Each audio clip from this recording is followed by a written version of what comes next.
গারোদের আরেকটা হচ্ছে ট্রেডিশনাল খাবার। সবুজ পাহাড়, মাটির সোদা গন্ধ আর এক টুকরো শান্ত স্বর্গ। প্রকৃতির কোলে লুকে থাকা এক অপরূপ আদিবাসী গ্রাম। জানবো মাতৃতান্ত্রিক সমাজের কিছু অজানা গল্প, যেখানে যান্ত্রিকতার কোনো ছোঁয়া নেই, আছে শুধু এক অদ্ভুত শান্তি। আজ আপনাদের ঘুরে দেখাবো পাহাড়ি গারোদের জীবনযাত্রা, তাদের সংস্কৃতি আর আতিথ্যতা, আর জানবো তাদের এক অনন্য ঐতিহ্যের কথা। তাহলে চলুন ভিডিওটি শুরু করা যাক। আপনারা কি সাপ পোকামাকড়ও খান? টাঙ্গাইল থেকে রওনা হয়ে মধুপুর বাসস্ট্যান্ডে নেমে এখান থেকে অটো নিয়ে যাচ্ছি গারো অধ্যুষিত গ্রাম ভুটিয়াতে। দেখুন গ্রামের চায়ের দোকান বা গ্রামের একদম অথেন্টিক দৃশ্য। সেটা তো পোচা জাঙ্গা। আপনাদের ভাষার নাম কি? মাদি মান্দি ভাষা। মান্দি। আপনি তো সুরু না খাম সুসুরু না খাম। সুকলের মাংস, আচ্ছা, ছুটছুরু কি? শামুক শামুক শামুক। শামুক। এদিকে শামুক পাওয়া যায়? শামুক খান। শামুক খান খাই কিভাবে? ওই খোসা টোসা বের দিয়ে? না, খুশার মুখটি ফালাইয়া আবার এই যে ফিচের দি বাইরাইয়া ধুইয়া পরিষ্কার করে খায়। আপনারা কি সাপ পোকামাকড়ও খান? না, চাচা মানে আনারস, বাড়ির অথেন্টিক আনারস খাওয়ানোর জন্য বারবার বলতেছে যে আপনারা একটু বসেন, আমি আনারস গিয়ে নিয়ে আসি। এই বাগানটা ওনার, এটা একদম নতুন বাগান সম্ভবত। এখানকার মানুষগুলো এতটা আন্তরিক আর এতটা আতিথেয়তা পরায়ণ, এটা আসলে এইদিকে না আসলে আপনারা ফিল করতে পারবেন না।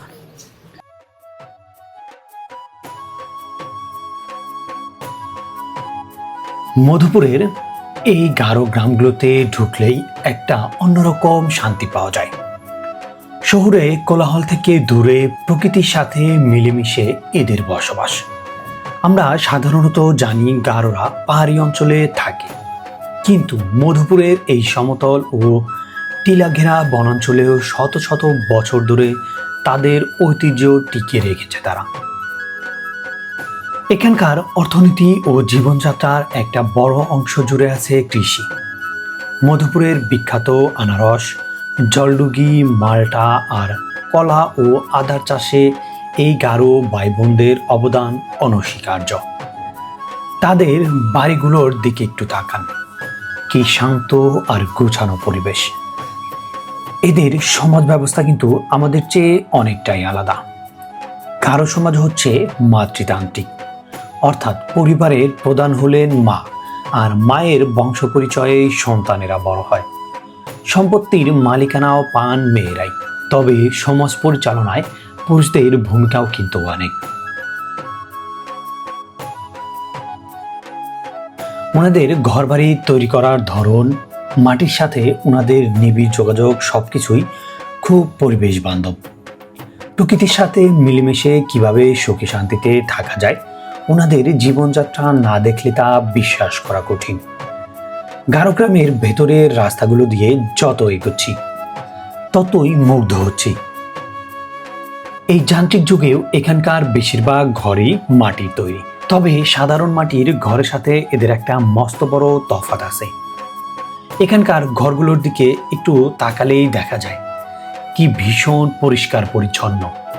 উঠোন থেকে শুরু করে ঘরের দেয়াল, কোথাও এক বিন্দু ময়লা বা দাগ নেই। দেখে মনে হয় যেন কোনো শিল্পী নিখুঁতভাবে ক্যানভাস সাজিয়েছেন। এত পরিপাটি জীবনযাত্রা সত্যি শহরবাসীদের জন্য একটা বড় শিক্ষা। এই গ্রাম ঘুরে ঘুরে মাটির ঘরগুলোর সৌন্দর্য দেখতে দেখতেই আমার চোখ আটকে গেল এই বারান্দায়। বয়সের ভারে নুয়ে পড়া এক দম্পতি পরম শান্তিতে বসে আছেন। কৌতূহল সামলাতে না পেরে যখন তাদের কাছে গেলাম আর কথা বললাম, তখন যা জানতে পারলাম তা শুনে আমার গায়ের লোম দাঁড়িয়ে গেছে। কথায় কথায় জানতে পারলাম দাদুর বয়স 110 বছর আর দাদির বয়স 95 বছর। এক শতাব্দীরও বেশি সময় ধরে এই পৃথিবীর আলো হওয়া দেখছেন তারা। আরও আশ্চর্যের বিষয় হলো, এই দাদু একসময় এই অঞ্চলের একজন সম্মানিত শিক্ষক ছিলেন। কত শত মানুষকে তিনি শিক্ষার আলো দেখিয়েছেন। আজ ভাবতেই বুকটা শ্রদ্ধায় ভরে ওঠে। কিন্তু প্রকৃতির কি নিষ্ঠুর নিয়ম। জীবনের এই শেষ প্রান্তে এসে আজ দুজনের কেউই আর চোখে দেখতে পান না, তবুও তাদের আন্তরিকতার যেন শেষ নেই।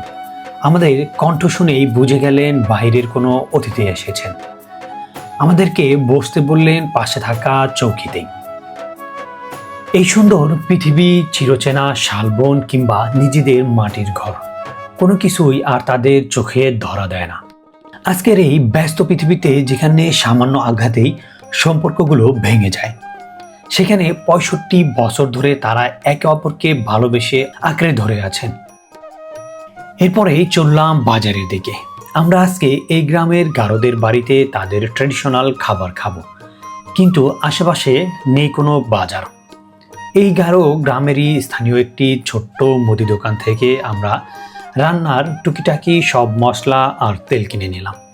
আর ঠিক তার পাশেই ছিল একটি মুরগির দোকান।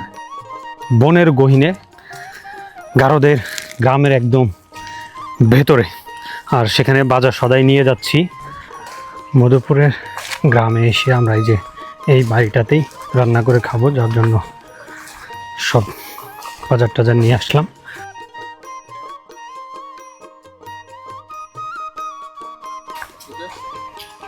এই যে চলে এসেছি, সব কিছু চলে আসছে। এই যে বাসায় ঢুকেই রান্না বান্না শুরু করে দিয়েছে। এটা কি?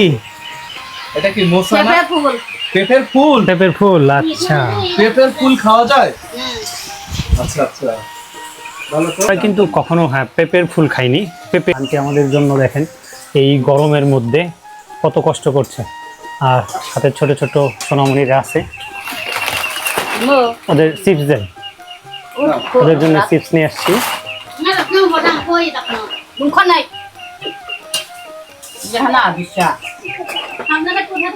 দেখুন বাচ্চারা চিপস পেয়ে কতটা খুশি হয়েছে। আরো কিছু লাগবে কি? দেখেন যদি আরো কিছু লাগে আমি গিয়ে নিয়ে আসবো। আচ্ছা, এই আমাদের ভাই হচ্ছে একটু হেল্প করতেছে, খুব এক্সপার্ট, দেখেই বোঝা যাচ্ছে, মুরগি ধরার স্টাইল দেখেই বোঝা যাচ্ছে ভাই এটা খুব ভালো পারে। তিতলি, সুন্দর নাম, তিতলি। গারোদের গ্রামে এসে আমরাও তাদের ফ্যামিলির একজন সদস্য হয়ে গেছি। আর এদিকে আমাদের শরীফ ভাই একদম লুঙ্গি গামছা পরে পরিবেশ পাইছি, এই গরমের মধ্যে চিন্তা করলাম যে না একটু ফ্রেশ হই। এখন শুরু হবে আসল ম্যাজিক। আমরা যে দুটি মুরগি কিনে এনেছি, তারা কিন্তু সেটা আমাদের চেনা স্টাইলে রান্না করবেন না, তারা রান্না করবেন সম্পূর্ণ তাদের নিজস্ব ঐতিহ্যবাহী উপায়। এটা হচ্ছে গপ্পা। গপ্পা, এটা হচ্ছে গারোদের, আরেকটা হচ্ছে ট্রেডিশনাল খাবার। আচ্ছা গারোদের ট্রেডিশনাল খাবার। এটার সাথে আর কি ব্যবহার করবেন? এটা হচ্ছে রসুন আর হচ্ছে আদা, যেহেতু নেই এজন্য আদা পাতা। একটু ভালো করে খেয়াল করুন, এই কড়াইতে যে মুরগির মাংসটি রান্না হচ্ছে এতে কিন্তু এক ফোঁটাও হলুদ বা মরিচের গুঁড়া দেওয়া হয়নি। হ্যাঁ, গারোদের এই ঐতিহ্যবাহী খাবারটির নাম হলো গপ্পা। কোনো তেল বা মশলার জাঁকজমক নেই, অথচ ফুটন্ত ঝোলে সুবাসটা যে কতটা রিফ্রেশিং তা সত্যি অসাধারণ। আরেকটি মুরগি রান্না হচ্ছে একটু চেনা ছন্দে, তবে গারোদের নিজস্ব টুইস্টে, একদম ঝাল ঝাল করে। এটাকে গারোদের ভাষায় বলে দোজাওয়া। মুরগির মাংসের এই কষানো রূপটা দেখে কার কার জিভে জল চলে আসছে কমেন্টে জানিয়ে যাবেন। সুবাস যা বেরোচ্ছে না, আপনাদের বলে বোঝাতে পারবো না। মাটির চুলার কাঠের আগুনে যখন এই রান্নাটা হচ্ছে, পুরো ঘর আর উঠোন জুড়ে এমন একটা সুন্দর সুবাস ছড়িয়ে পড়েছে যে খিদে দ্বিগুণ হয়ে যাচ্ছে। যে ভাইয়াদের বাসায়, তো ওনাদের বাড়ির পাশেই এত বৃহৎ একটা বাগান আছে, সেখানে আসছি আমরা আনারস উঠাবো। তো মোটামুটি আশেপাশে ঘুরে আমরা পাকা আনারস পাইনি, এখানে একটা পাকা আনারস আছে, আমরা এই আনারসটাই কাটবো। তবে কাটা যেহেতু যন্ত্র নিয়ে আসি নাই, আমরা এটা ভেঙে নেই। এই হচ্ছে এখানকার আনারস। তবে আনারস উঠাইতে গেলে এটার পাতায় যে পরিমাণ কাটা থাকে, হাত কেটে যাওয়ার একটা প্রবাবিলিটি তো অবশ্যই আছে।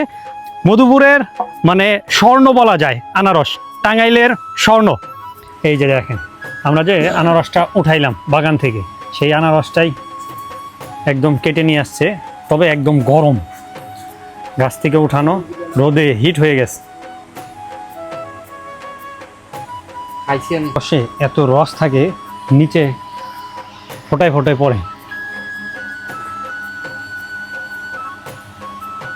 মধুর এসে আনারস খাইতে খাইতে আজকে দাঁত টক করে ফেলছে।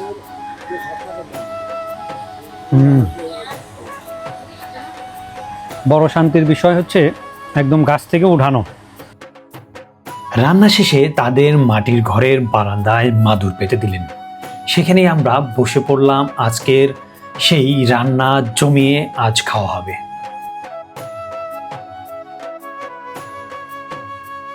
দিন না আমি নিব। এই যে আমার প্লেটে যে খাবারটা দেখছেন, এটা হচ্ছে দো জাবা। দো জাবা মানে কি জানেন? দো জাবা হচ্ছে মুরগির তরকারি। দো মানে মুরগি? দো মানে মুরগি, জাবা মানে তরকারি। এটা হচ্ছে গারোদের ভাষা। আর এই যে আমার প্লেটে আরেকটা ভাজি দেখা যাচ্ছে, মধুবিবাল। আর বাংলাতে বলে ওইটা হইলো পেঁপের ফুল। আচ্ছা, মধুবিবাল খাচ্ছি। মধুবিবাল কখনো নাম শুনেছেন কিনা আমি জানি না।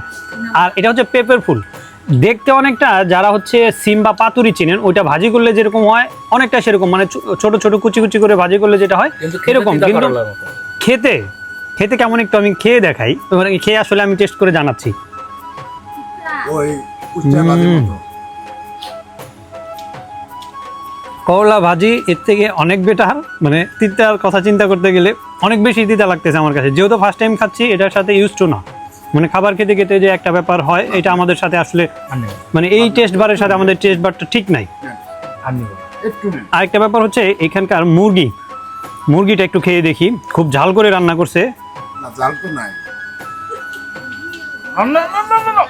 খান, সমস্যা নেই। তারপরে এই যে সচরাচর আমরা কিন্তু প্রচুর পরিমাণে মুরগি খাই, ভালোবেসে গপ্পা নেন। প্রচুর মুরগি খাই। ওই গপ্পা এই স্বাদটাও কিন্তু ব্যতিক্রম। এটা কি গপ্পা? হ্যাঁ, গব্বা। গব্বা। ওটার টেস্ট আলাদা, এটার টেস্ট আলাদা। আচ্ছা, এই যে আরেকটা বাটি দেখতে পাচ্ছেন, এটিও কিন্তু মানে মুরগির তরকারি। এটাকে বলা হচ্ছে গোপ্পা। গোপ্পা যেটা, এইটা আসলেই সেরা। এটা বিশেষ করে গব্বা যেটা আছে, এটা সত্যি অসাধারণ একটা দারুণ টেস্ট, কারণ এটা অনেকটা স্যুপের মতো। আমি মুরগিটা কিন্তু ভাইয়া আরো মজা হতো যদি একটু মিডিয়াম রাখা আচ্ছা, মিডিয়াম আছে যদি রান্না করা যেত তাহলে, মানে আমাদের জন্য একটু দ্রুত রান্না করছে। আপু বলতেছে যে এটা নাকি আরো বেশি মজা হয়। দেখুন, খাবারের সাথে আবার একদম গাছের পাকা আম চলে আসছে। এই যে বাড়ির উঠোনের সাথেই কিন্তু বিশাল বড় আম্রপালি বাগান। আর আরেকটা ব্যাপার হচ্ছে, এখানে তৃপ্তি সহকারে যে খাবারটা খেলাম, এই খাবারটা মাটির চুলায় লাকড়ি দিয়ে রান্না হয়েছে, আর এত ফাস্ট রান্না হয়েছে, এটা সত্যি অকল্পনীয় ছিল। আমরা নিয়ে আসছি, এর প্রায় 30 মিনিটের মধ্যে সব রান্না শেষ। 30 মিনিটের মতো লাগছে না ভাই? আর 40 মিনিটের মতো হইতে হবে, 30 থেকে 40 মিনিট। হ্যাঁ, এত দ্রুত আসলে রান্না কিভাবে তারা কোন জাদুতে করছে ঠিক জানি না। আরেকটা ব্যাপার হচ্ছে, ওনাদের যে আন্তরিকতা, ভালোবাসা, মহব্বত, এটা সত্যি একদম হৃদয় ছুঁয়ে গেছে। কারণ তাদের আমরা কেউ চিনতাম না, মানে এই আজকের আগে আমরা কেউ কাউকে চিনতাম না, জানতাম না। হঠাৎ করেই তাদের বাড়িতে আমরা আসছি, কথা হয়েছে, এরপরে আমরা শুধু অল্প কিছু বাজার নিয়ে আসছি। ওনারা একদম আমাদেরকে আত্মীয়র মতো বাসায় রান্না করে খাওয়াচ্ছে। এত সুন্দর তাদের আন্তরিকতা, আতিথেয়তা, তাদের প্রতি আসলে কৃতজ্ঞতা আর অনেক অনেক ভালোবাসা রইল। আপনারাও চেষ্টা করবেন গ্রামগঞ্জের মানুষের সাথে মিশতে, তাহলে আসলে দেশের মানুষ কেমন জানতে পারবেন, তার একদম পিওরিটি। আজকে আপনার এক্সপিরিয়েন্স কেমন? আলহামদুলিল্লাহ, খুবই অসাধারণ। আসলে বাংলা খাবার যে কতটা টেস্ট করা যায়, কোন লেভেলে নিয়ে যাওয়া যায়, সেটা জানতে হলে আপনার এখানে আসতে হবে। গারোদের খাবার খেতে হবে, চাকমাদের খাবার খেতে হবে, মারমাদের খাবার খেতে হবে। আনবিলিভেবল টেস্ট হয়। রসুন, আরে বাহ, দেখুন কি চমৎকার। পাহাড়ি রসুন ঝুলিয়ে রাখছে, আর এদিকে হচ্ছে আম, এদিকে ধান। এগুলো কি সব এখানেই চাষ হয়? আপনাদের জমিতে এইগুলো চাষ হয়? না বুক নিছিলাম আচ্ছা, বাগি বলে না, নাকি? চুক্তি বর্গা চুক্তি বর্গা, না, বর্গা খত রাখছি, খত লিজ লিস্ট লিস্ট লিজ খত। ওকে, দেখেন খাবারের শেষে আমরা কিন্তু ফলও খাইছি, একদম গাছের পরিপক্ক আম। সেই সাথে আবার ওনাদের এই যে গৃহপালিত গাভীর দুধ নিয়ে আসছে আমাদের জন্য গরম করে। মাশাল্লাহ, আপনাদের ভালোবাসা, আন্তরিকতা সবসময় মনে থাকবে, আমাদের জন্য দোয়া করবেন। সারাদিন মধুপুরের গারোদের গ্রাম ঘোরাঘুরি করে তাদের জীবনযাপন দেখে আজকের মতো বিদায় নিচ্ছি মধুপুরের এই গারোদের গ্রাম থেকে। দেখা হবে ইনশাল্লাহ পরবর্তী কোনো গ্রামীণ জীবন অথবা পাহাড়িদের জীবন নিয়ে নতুন কোনো ব্লগে। সে পর্যন্ত সবাই ভালো থাকুন, সুস্থ থাকুন। আর যারা এখনও ট্রাভেল কমান্ডো চ্যানেল এবং ফেসবুক পেজটি ফলো করেননি এবং ট্রাভেল কমান্ডো চ্যানেলটি সাবস্ক্রাইব করেনি, তারা অবশ্যই চ্যানেলটি সাবস্ক্রাইব করে পাশে থাকা বেল বাটনটি অল করে দিন। আল্লাহ হাফেজ।